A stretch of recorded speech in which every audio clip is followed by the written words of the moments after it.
Hello guys, so welcome back to my YouTube channel. आज के हमारे इस वीडियो में हम देखेंगे plant growth and growth hormones topic के बारे में। इसमें हम डिटेल्स में देखेंगे कि प्लांट ग्रोथ कैसे करता है और उसकी ग्रोथ में कौन कौन से हार्मोन्स जो होते हैं वो हेल्प करते हैं। सो वीडियो को स्टार्ट करने से पहले आपसे रिक्वेस्ट है, यदि आप मेरे चैनल पर नए हैं तो प्लीज़ चैनल को सब्सक्राइब कर दीजिएगा, वीडियो को लाइक एंड शेयर कर दीजिएगा एंड बेल आइकन को प्रेस कर दीजिएगा ताकि मेरी आने वाली हर न्यू वीडियो की अपडेट आपको समय पर मिल सके। तो आइए स्टार्ट करते हैं आज का हमारा topic, plant growth and growth hormones. So सबसे पहले इसमें हम ग्रोथ या प्लांट ग्रोथ की डेफिनेशन को देखेंगे कि ग्रोथ होती क्या है। प्लांट में ग्रोथ जो होती है वो परमानेंट चेंज होता है और परमानेंट चेंज ये उसकी साइज में लाइक उसकी लेंथ या वॉल्यूम में चेंजेस हो सकता है। इसको हम प्लांट ग्रोथ कहते हैं। प्लांट में जो ग्रोथ होती है वो मेनली रूट एंड स्टेम में होती है। रूट में जो प्लांट ग्रोथ होती है उसमें 3 सेक्शन जो होते हैं वो रिस्पॉन्सिबल होते हैं प्लांट की ग्रोथ के लिए। फर्स्ट इसमें जो होता है वो होता है रूट कैप। सेकंड आता है एरिया ऑफ सेल डिवीज़न। इसमें रूट की जो सेल्स होती है वो डिवाइड होकर न्यू सेल बनाती है। देन उसके बाद आता है area of elongation. Area of elongation में जो मेरिस्टेमेटिक रीजन से जो सेल्स बनती है वो इलोंगेट हो जाती है, लाइक उनकी लेंथ या विड्थ हो गई, उनकी जो वॉल्यूम में ये अपनी जो इंक्रीज कर लेती है ग्रोथ को और इलोंगेट हो जाती है। देन इसका लास्ट जो रीज़न आता है वो होता है एरिया ऑफ मैच्योरेशन। इस एरिया में जो सेल्स होती है वो डिवाइड होना बंद हो जाती है और मैच्योर हो जाती है। इसके बाद वो ग्रोथ नहीं करती है। यहाँ पे आप देख सकते हैं रूट के जितने भी रीजन्स होते हैं यहाँ पर शो किए गए हैं। फर्स्ट आता है रूट कैप। इसके बाद रूट कैप में जो सेल्स होती है वो डिवाइड हो जाती है मेरिस्टेमेटिक रीजन्स में। मेरिस्टेमेटिक रीजन्स में जो सेल्स बनती है वो इलोंगेट होती है रीजन्स ऑफ इलोंगेशन में। इसके बाद लास्ट आता है रीजन्स ऑफ मैच्योरेशन। यहाँ तक आते आते सेल्स मैच्योर हो जाती है और आगे ग्रोथ करना बंद कर देती है।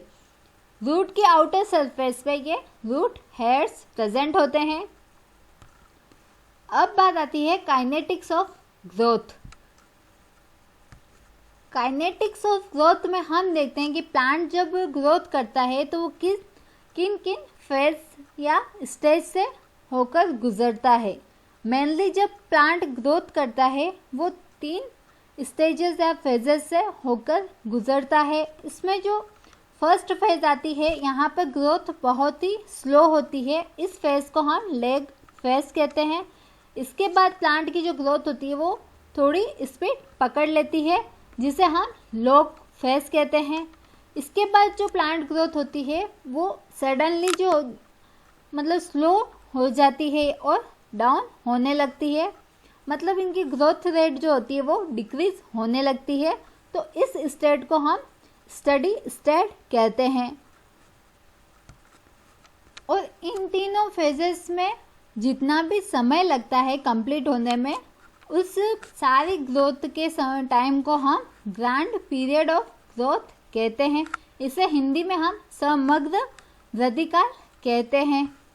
अगर हम इस टाइम और ग्रोथ के बीच में अगर एक ग्राफ बनाते हैं तो इसमें एस शेप्ड का कर्व बनता है जिसे हम सिग्मोइड कर्व कहते हैं। यहाँ पे आप देख सकते हैं सिग्मोइड कर्व का डायग्राम दिया गया है। यहाँ पर हम एक्स एक्सिस पर टाइम को लेते हैं और वाई पर ग्रोथ को लेते हैं। इन दोनों के बीच में जब ग्राफ को बनाया जाता है तो 3 फेजेस यहाँ पे शो होती है। फर्स्ट होती है लेग फेज जो बहुत ही स्लो होती है। इसके बाद जो ग्रोथ होती है वो स्पीड पकड़ लेती है। फिर इस फेज को हम लॉग फेज कहते हैं। एंड थर्ड फेज में जो ग्रोथ होती है वो स्लो डाउन हो जाती है या वापस से धीरे हो जाती है। तो इस स्टेट को हम स्टडी स्टेट कहते हैं। अब हम देख लेते हैं कि ग्रोथ को प्लांट में मेज़र करने के लिए एक इंस्ट्रूमेंट होता है जिसे हम ऑक्सेनोमीटर कहते हैं। ऑक्सेनोमीटर को सबसे पहले जगदीश चंद्र बोस ने डिस्कवर किया था। इसे हम कैस्कोग्राफ भी कहते हैं। ऑक्सेनोमीटर जो होते हैं वो 2 टाइप्स के हो सकते हैं। फर्स्ट आता है arc auxanometer and second is Pfeffer auxanometer. यहाँ पे देख सकते हैं ये आर्क ऑक्सेनोमीटर को बताया गया है। यहाँ पे आप देख सकते हैं कि ये कैसे यूज़ में लेते हैं इसको। ये पोटेड प्लांट होता है, इसकी टिप को हम एक धागे से बांध लेते हैं और एक पुली होता है जिसे हिंदी में हम गिरी कहते हैं। इस धागे के एक साइड पर हम वेट कोई भी लोहे की या भारी चीज़ बांध लेते हैं और इस पुली के ऊपर से होते हुए इस साइड पर ले आते हैं।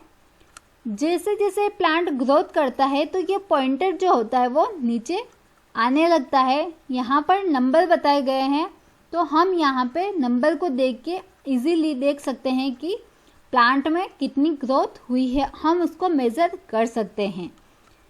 एक और ये ऑक्सेनोमीटर होता है जिसे हम फेफर ऑक्सेनोमीटर कहते हैं। अब बात आती है फैक्टर्स अफेक्टिंग प्लांट ग्रोथ, मतलब प्लांट की ग्रोथ को कौन कौन से फैक्टर अफेक्ट करते हैं उसके बारे में हम देखेंगे। इसमें फर्स्ट जो फैक्टर आता है वो है फूड सप्लाई। मतलब जैसे ह्यूमंस में आप देख सकते हैं कि अगर इंसान अगर अच्छे से मतलब उसकी हेल्थ बनी रहे, अच्छे से वो खुद को मेंटेन कर सके, जीवित रख सके, उसके लिए उसको अच्छा सा न्यूट्रिशन मिलना चाहिए, अच्छा खाना पीना मिलना चाहिए। उसी तरह प्लांट में भी होता है कि अगर प्लांट की अगर आप चाहते हैं कि ग्रोथ अच्छे से हो तो प्लांट को भी अच्छा फूड मटेरियल रिक्वायरमेंट में चाहिए होता है और इसमें वाटर जो होता है सबसे नेसेसरी होता है इसके लिए। सेकंड आता है ऑक्सीजन। ऑक्सीजन जो होता है वो प्लांट में फोटोसिंथेसिस के लिए बहुत ही इम्पोर्टेंट होता है। Third is water, fourth is temperature and fifth is light. Light में भी इसने कि लाइट की इंटेंसिटी, लाइट की क्वालिटी, ड्यूरेशन, ये बहुत ही इम्पोर्टेंट होते हैं फोटोसिंथेसिस के लिए। देन सिक्स्थ पॉइंट आता है फैक्टर जो अफेक्ट करता है प्लांट ग्रोथ को, वो है हमारा plant growth hormone. So main सबसे जो इम्पोर्टेंट टॉपिक है या पॉइंट है इसमें वो हमारा यही है प्लांट ग्रोथ हार्मोन्स। सो अब हम देख लेते हैं कि प्लांट ग्रोथ हार्मोन्स होते क्या हैं। Plant growth hormone is also known as phytohormones. इनको हम फाइटो हार्मोन्स भी कहते हैं। प्लांट हार्मोन जो होते हैं वो केमिकल होते हैं जो प्लांट ग्रोथ को रेगुलेट करते हैं या उसे मेंटेन करते हैं या कंट्रोल करते हैं। ये जो फाइटो हार्मोन्स जो टर्म है ये सबसे पहले थीमेन ने 1948 में दिया था। थीमेन के अकॉर्डिंग जो हार्मोन्स होते हैं वो ऑर्गेनिक सब्सटेंस होते हैं जो कि प्लांट में नेचुरली प्रोड्यूस होते हैं, जो उसकी ग्रोथ को अदर जो फिजियोलॉजिकल फंक्शंस होते हैं उसको कंट्रोल करने का काम करते हैं। फाइटो हार्मोन्स को हम growth hormones, growth promoting substance, growth regulators and growth factors के नाम से भी जानते हैं। सो अब हम देख लेते हैं कि जो प्लांट हार्मोन्स है वो कितने टाइप के होते हैं। ये मेनली 5 टाइप के होते हैं प्लांट्स में। इसमें फर्स्ट आता है auxin, second is cytokinin, third is gibberellin, fourth is abscisic acid and fifth is ethylene. इन सब के अलावा भी बहुत सारे केमिकल कंपाउंड्स या हार्मोन्स होते हैं जो प्लांट की ग्रोथ एंड उसके डेवलपमेंट में इम्पोर्टेंट होते हैं, like brassinosteroids, strigolactones, karrikins, jasmonate and salicylic acid. Naturally जो हार्मोन्स होते हैं वो 2 टाइप्स के होते हैं। फर्स्ट आता है ग्रोथ प्रमोटिंग हार्मोन्स। इसका मतलब ये होता है कि ये हार्मोन्स जो होते हैं वो प्लांट ग्रोथ को प्रमोट करते हैं या बढ़ावा देते हैं, like auxins, gibberellins, cytokinins. And second आता है ग्रोथ इनहिबिटिंग हार्मोन्स, मतलब ये जो हार्मोन्स होते हैं वो प्लांट ग्रोथ को रोकते हैं या उसकी ग्रोथ में रुकावट बनते हैं, like abscisic acid and ethylene. अब हम इन सारे प्लांट हार्मोन्स के बारे में एक एक करके डिटेल से पढ़ेंगे। सबसे पहले आज हमारा जो हार्मोन्स होगा वो होगा ऑक्सिन्स। ऑक्सिन्स में सबसे पहले इसकी हिस्ट्री को देख लेते हैं। 1880 में चार्ल्स डार्विन ने इसे डिस्कवर किया था, जिसका मतलब होता है टू ग्रो। इन्होंने एक एक्सपेरिमेंट किया था प्लांट्स को लेकर कि प्लांट्स जो होते हैं वो लाइट के प्रति कैसे रेस्पॉन्स करते हैं। मीन्स कि इन्होंने प्लांट्स में फोटोट्रोपिज्म के बारे में एक्सपेरिमेंट किया था और इस एक्सपेरिमेंट को the power of movements in plants, इस बुक में इनको रिकॉर्ड किया था। अब यहाँ पर इनके एक्सपेरिमेंट को देख लेते हैं कि फोटोट्रोपिज्म का जो इन्होंने एक्सपेरिमेंट किया था प्लांट्स में, इसके बारे में यहाँ पे देखते हैं। The experiments was on canary grass, जिसका साइंटिफिक नाम है या बोटनिकल नाम होता है फेलेरिस कैनेरेरियंसिस। इन्होंने जो घास थी कैनरी घास, उसके जो कोलियोप्टाइल जो होता है उसको एक तरफा लाइट दी थी और उन्होंने उसमें ऑब्जर्व किया कि जो टिप जो होता है कोलियोप्टाइल का वो लाइट की तरफ मुड़ जाता है। उसके बाद उन्होंने जो टिप होता है उसको फॉइल से या टिन फॉइल से कवर कर लिया और उसके बाद उन्होंने नोटिस किया कि जो टिप होता है वो लाइट की तरफ नहीं मुड़ता है।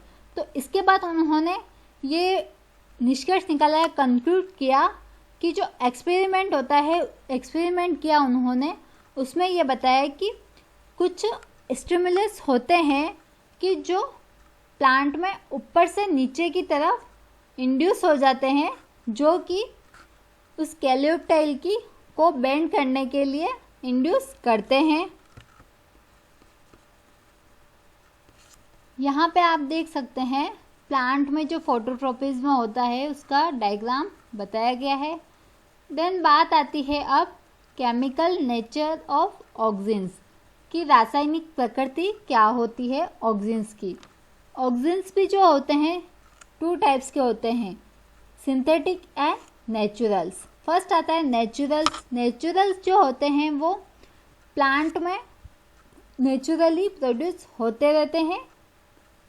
ये जो ऑक्सिन्स होते हैं वो इंडोजिनस ग्रोथ सब्सटेंस के नाम से भी जाने जाते हैं। नेचुरल ऑक्सिन्स का एक एग्जांपल है वो है इंडोल एसिटिक एसिड। इसको थीमेन ने इसको डिस्कवर किया था। यहाँ पे आप देख सकते हैं इंडोल एसिटिक एसिड की स्ट्रक्चर बताई गई है। ये ऑक्सिन्स की एक केमिकल नेचर होती है। देन बात आती है सिंथेटिक ऑक्सिन्स की। सिंथेटिक ऑक्सिन्स क्या होते हैं? ये जो होते हैं प्लांट्स में नेचुरली प्रोड्यूस नहीं होते हैं, इन्हें आर्टिफिशियली प्रोड्यूस किया जाता है। यहाँ पे आप देख सकते हैं कि डिफरेंट टाइप के सिंथेटिक ऑक्सिन्स के नाम के साथ उनके डायग्राम या स्ट्रक्चर को भी बताया गया है। फर्स्ट है इंडोल्स। इंडोल में भी इंडोल 3 ब्यूटाइरिक एसिड, ये यहाँ पे इसकी स्ट्रक्चर बताई गई है। सेकंड है इंडोल 3 प्रोपिनोइक एसिड, यहाँ पे उसकी स्ट्रक्चर बताई गई है। इसके अलावा भी सेकंड है बेंजोइक एसिड। बेंजोइक एसिड में भी 2 टाइप्स के यहाँ पर ऑक्सिन्स बताए गए हैं। थर्ड इज नेफ्थलीन एसिड, यहाँ पे भी इसके 2 टाइप्स के टाइप्स बताए गए हैं। Fourth is chlorophenoxy acid. ये सारे सिंथेटिक ऑक्सिन्स के एग्जाम्पल हैं।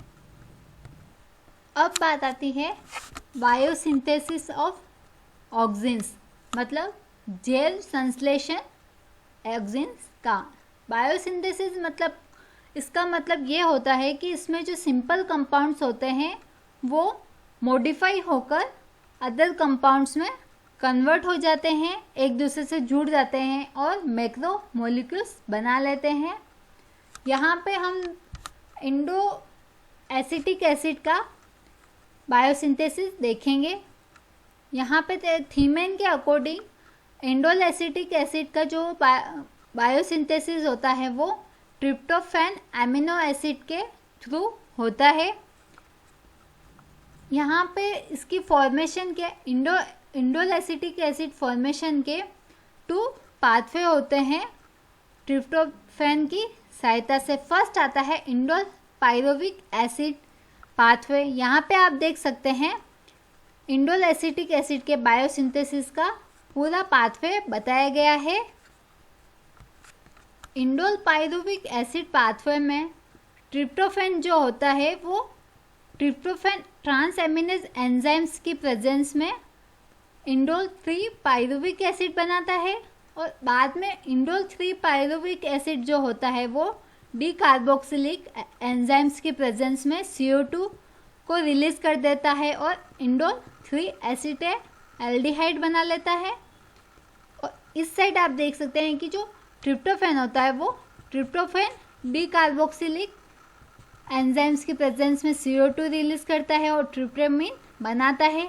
देन ट्रिप्टोमिन जो होता है वो ट्रिप्टोफैन ऑक्सीडेज की एंजाइम्स की प्रेजेंस में अमोनिया रिलीज करता है और इंडोल 3 एसिटेल्डिहाइड बनाता है। और इंडोल 3 एसिटेल्डिहाइड जो होते हैं वो इंडोल एसिटेल्डिहाइड डिहाइड्रोजिनेस एंजाइम्स की प्रेजेंस में इंडोल 3 एसिटिक एसिड बनाते हैं। तो ये इंडोल एसिटिक एसिड का बायोसिंथेसिस का पाथवे हो गया है कि वो कैसे प्रोड्यूस करता है। अब बात आती है effects of auxins on plant growth and development. Means auxin जो होते हैं वो प्लांट ग्रोथ को कैसे इफेक्ट करते हैं।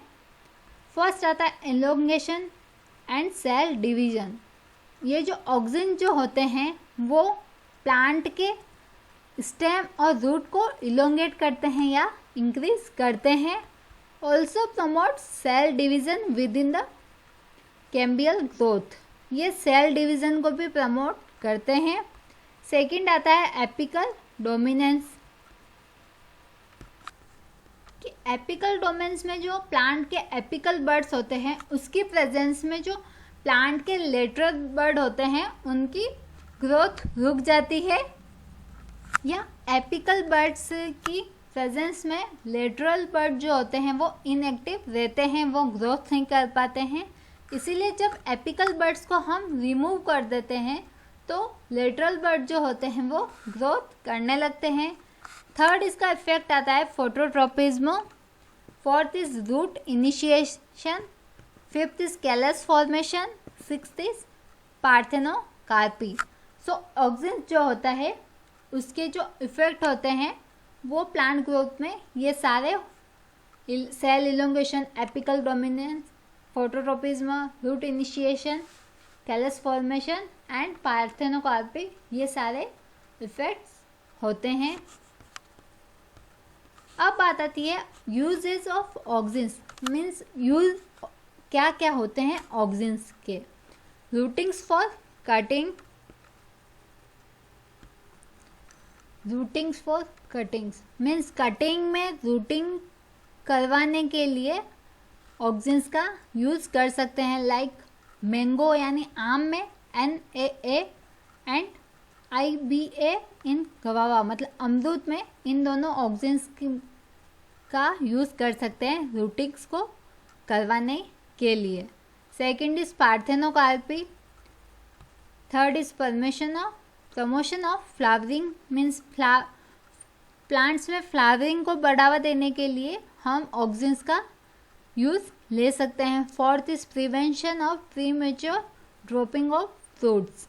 मीन्स प्लांट्स में जो प्रीमेच्योर फ्रूट्स होते हैं वो गिरने लगते हैं तो उनको गिरने से बचाने के लिए उसको मतलब प्रिवेंट करने के लिए हम ऑक्सिन्स का यूज़ कर सकते हैं। लाइक एप्पल एंड कॉटन में NAA का यूज़ कर सकते हैं। और सिट्रस फ्रूट्स जो होते हैं उसमें 2,4-D या 2,4 5T का यूज़ कर सकते हैं। जर्मिनेशन में इसका यूज़ किया जा सकता है। 6 आता है 2,4-D का यूज़ हम वीड किलर, मतलब वीड किलर जो खरपतवार होती है उनको नष्ट करने के लिए, उनको ख़त्म करने के लिए हम इसको यूज़ में ले सकते हैं। MCPA का फुल फॉर्म होता है मेथाइल क्लोरोफिनॉक्सी एसिटिक एसिड। इसका हम यूज़ वीड किलर के फॉर्म में कर सकते हैं। अब बात आती है बायोएसे ऑफ ऑक्सिन्स। बायोएसे में हम देखते हैं कि बायोएसे जो एक ऐसा प्रोसेस होता है जिसमें हम किसी मतलब ये प्लांट के अंदर ऑक्सिन्स की कंसंट्रेशन, उसकी प्योरिटी या उसके इफेक्ट को हम मेज़र कर सकते हैं। The bioassay of auxin is based upon the experiment of went 1926। Bioassay जो ऑक्सिन का जो बायोएसे होता है वो वेंट ने एक एक्सपेरिमेंट दिया था 1926 में, उसके ऊपर बेस्ड था। ये जो टेस्ट था वो दो चीज़ों पे डिपेंड था। फर्स्ट है specificity of the substance, second is sensitivity of substance. इसमें जो टेस्ट था वो था एविना कोलियोप्टाइल कर्वेचर टेस्ट। इसमें वेंट ने क्या किया कि एक बार्ले का प्लांट लिया था, उसका जो कोलियोप्टाइल था उसको उसने रिमूव कर दिया था और उस कोलियोप्टाइल का जो सेगमेंट था उसने उसको अगार ब्लॉक पे रखा था। एंड इसके बाद जो लीफ थी उसको कट जो किया था उस सेक्शन के ऊपर, उस अगार वाले जो सेगमेंट था जिस पर कोलियोप्टाइल का सेगमेंट रखा हुआ था, उस अगार ब्लॉक को उसने उस लीफ पर रख दिया। तो उस अगार ब्लॉक में जो ऑक्सिन ट्रांसफ़र हुआ था कोलियोप्टाइल के सेगमेंट से, वो ऑक्सिन उस लीफ के अंदर ट्रांसफ़र होने लगा। तो ये जो ऑक्सिन था वो ऊपर से नीचे की तरफ ट्रांसफ़र होने लगा, जिसकी वजह से जो लीफ थी वो कर्व हो गई थी। सो ये जो एक्सपेरिमेंट था वो था एविना कोलियोप्टाइल कर्वेचर टेस्ट। यहाँ पे आप देख सकते हैं ये एक्सपेरिमेंट इसने किया था कि कोलियोप्टाइल जो था उसको कट किया, उसने अगार ब्लॉक पे रखा था। इसके बाद उसने क्या किया कि जो अगार ब्लॉक था उस पर जो सेगमेंट रखा था कोलियोप्टाइल का, कोलियोप्टाइल के जो सेगमेंट में जो ऑक्सिन था वो अगार ब्लॉक में ट्रांसफ़र हो गया। फिर उसने उस अगार ब्लॉक पर कटी हुई लीफ के ऊपर रखा, तो उसने देखा कि ऑक्सिन जो था अगार ब्लॉक में वो लीफ में ट्रांसफ़र होने लगा, जिसकी वजह से उसमें जो जितने भी सब्सटेंस है ऑक्सिन था वो नीचे की तरफ ट्रांसफ़र होने लगा। तो ऊपर वाला जो लीफ का सेगमेंट था वो बेंड हो गया या कर्व हो गया। सो ये उसका एक्सपेरिमेंट था। So thank you so much. आज हमने इस वीडियो में plant growth and growth hormones के बारे में पढ़ा। ग्रोथ हार्मोन्स में हमने ऑक्सिन्स के बारे में पढ़ा। नेक्स्ट की वीडियो में हम बाकी के प्लांट ग्रोथ हार्मोन्स के बारे में एक एक करके डिटेल से पढ़ेंगे। So thank you so much. अगर वीडियो पसंद आई हो तो प्लीज़ लाइक कर दीजिएगा एंड चैनल को सब्सक्राइब कर दीजिएगा।